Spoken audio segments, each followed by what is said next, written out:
Une procession sur Madi Allé à Berlin, une appellation qui fait référence au mouvement des tribus d'Afrique orientale contre l'autorité coloniale allemande entre 1905 et 1907. Jusqu'au 23 août 2024, la rue a été nommée Peters-Allé en l'honneur de Karl Peters, un colon allemand.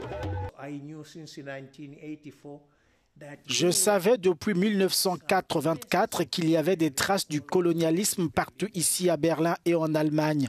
Par exemple, les noms des rues où l'on glorifie les criminels coloniaux ou les soi-disant pionniers, les fondateurs des colonies.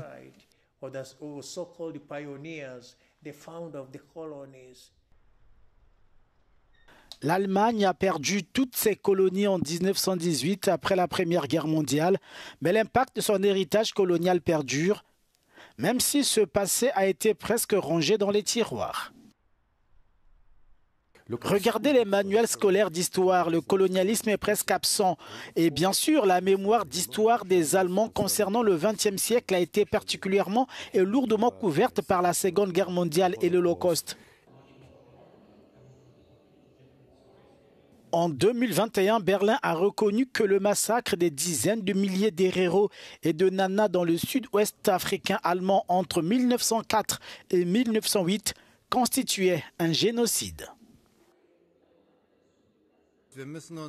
Nous devons nous demander de manière critique sur quelle épaule la modernité occidentale s'est construite, avec quelles contradictions et injustices et quelles sont les conséquences pour notre monde aujourd'hui.